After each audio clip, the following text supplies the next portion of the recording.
कधी इथं जातो हमेशा इथं असते इथं खाली येऊन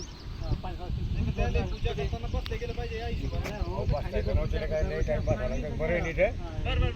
साडी ते सोडत असतात ते आता ते तिथून सोडणार आहे का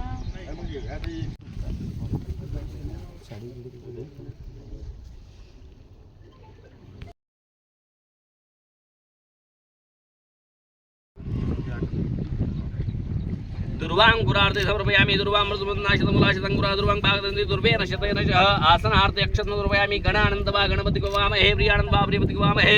निधिनन्दवा निधिपति गवामहे वसमम अहमजानि हरोधुमा त्वमजासुतम गणेशाय नमः भायामि स्थापयामि पूजयामि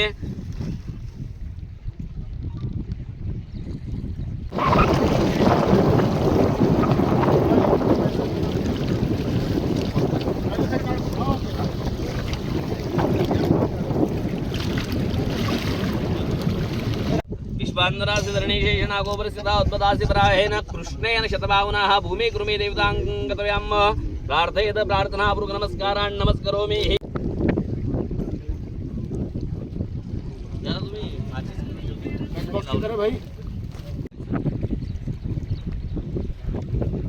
परिवर्तित ठेवून द्यायचं नाशाय दीप ज्योती नमस्ते साक्षपतुग्रहः दीपदेवताभ्यो नमः जमिनीवरती 2 पळ्या पाणी घालायचं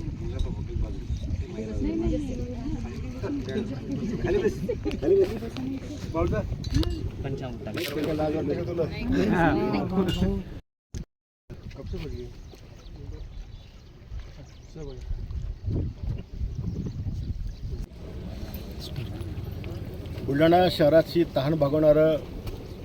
पैनगंगा नदीवर बांधलेलं आपलं येळगाव धरण काल परवाच्या रात्रीच्या दमदार पावसामुळे सकाळी 6 वाजेच्या दरम्यान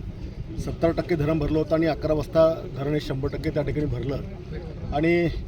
अल निनोचा प्रभाव बुलढाणा आणि वाशिम जिल्ह्यावर जे सांगितलं जात होतं अतिशय चिंतेमध्ये आम्ही नगरपालिका प्रशासन आणि सगळे शहरवासी होते की आता यावर्षी धरण भरते की नाही भरते परंतु ईश्वराची कृपा झाली बुलढाणेकरांची पुण्याही कामात आली आणि आज येळगाव डॅम या ठिकाणी पूर्ण क्षमतेने भरलेला आहे परंतु आणखी संकट समोर असं आहे की आता या धरणावर 40 गावच्या नवीन योजना झालेल्या आहेत आणि त्या योजना जर सुरू झाल्या तर हे धरण फेब्रुवारीमध्येच याचं पाणी संपण्याची शक्यता आहे एखाद्या वेळेला खडकपुराचं पाणी ती खडकपुराची योजना ही खूप खर्चिक आहे आणि म्हणून ती योजना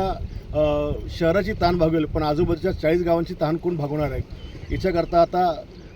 काल परवाला जी काही पैनगंगा नदीच्या संदर्भाची नदीवर प्रकार मिटिंग झाली तर वैनगंगा नळगंगाचं पाणी खडकीच्या डॅममधून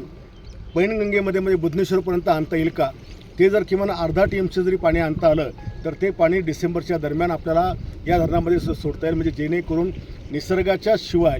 कृत्रिमरित्या हा डॅम आपल्याला पुन्हा त्या ठिकाणी भरता येईल दुसरा पर्याय असं आहे की या धरणाची हाईट वाढवता येईल का एखाद्या मीटरने किती जमीन जाऊ शकते किती घरं जाऊ शकतात याचा सगळा अभ्यास करून या धरणाची क्षमता कसंही करून वाढवणं आवश्यक आहे अन्यथा खूप मोठ्या संकटाला आम्हाला सामोरं जावं लागणार आहे जे पाणी वैनगंगा नळगंगाचं येईल त्याला किमान प्रकल्प पूर्ण होईपर्यंत 5-6 वर्ष लागतील आणि तोपर्यंत शेवटचे 2-3 महिने कसे काढायचे हा सगळा विचार या ठिकाणी चालू आहे परंतु निश्चितपणे जनतेच्या आशीर्वादाने चांगला मार्ग यातून निघेल आणि आम्ही चांगला मार्ग काढून पुढच्या काळामध्ये 40-50 वर्ष आपल्याला त्रास होणार नाही अशा प्रकारचं नियोजन करण्याचा विचार आमचा या ठिकाणी चालू आहे तुर्तास आजचा जो डॅम भरला याच्यामुळे बुलढाणेकरांना जो दिलासा मिळाला मी इंद्रदेवताचे ईश्वराचे निसर्गाचे आभार या ठिकाणी मानतो धन्यवाद